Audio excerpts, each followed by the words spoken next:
నమస్కారం. నా పేరు ప్రదీప్. నేను కొన్ని రోజులుగా కాళ్ళు నొప్పులతో కొంచెం ఇబ్బంది పడ్డా. వేరే బయట ఎన్నో హాస్పిటల్స్ తిరిగి వచ్చాను, కానీ ఎక్కడ కూడా నేను ట్యాబ్లెట్స్ వాడాను, కానీ ఎక్కడ కూడా నాకు తక్కువ కాలేదు. నాకు తెలిసిన ఒక డాక్టర్ సుజనా సన్ఫ్లవర్ హాస్పిటల్కి రిఫర్ చేస్తే ఇక్కడికి వచ్చాను.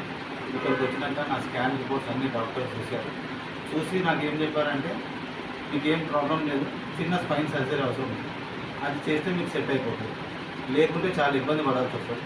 నేను నర్వస్ సిస్టమ్ కొంచెం డ్యామేజ్ అయ్యే ఛాన్సెస్ ఎక్కువ ఉన్నాయి. ఫస్ట్ మీకు ఎంత త్వరగా అయితే అంత ఫస్ట్ సర్జరీ చేసుకోమని చెప్పాను. నేను కొంచెం టెన్షన్ పడ్డా, కానీ ఇక్కడ ఉన్న స్టాఫ్ కానీ డాక్టర్స్ కానీ మన సురేష్ అన్న రాజేష్ అన్న ఆయన కొంచెం నాకు ధైర్యం చెప్పి మంచిగా చూసి డాక్టర్స్ కూడా నాకు సపోర్ట్ చేశారు. ప్రస్తుతానికి అయితే నేను మంచిగానే ఉన్నాను, నడవగలుగుతున్నాను, నాకు ఏ ప్రాబ్లం లేదు. ఇంతకుముందు నడవాలంటే కూడా చాలా ఇబ్బంది ఉండేది. Thank you Sujana sunflower hospital.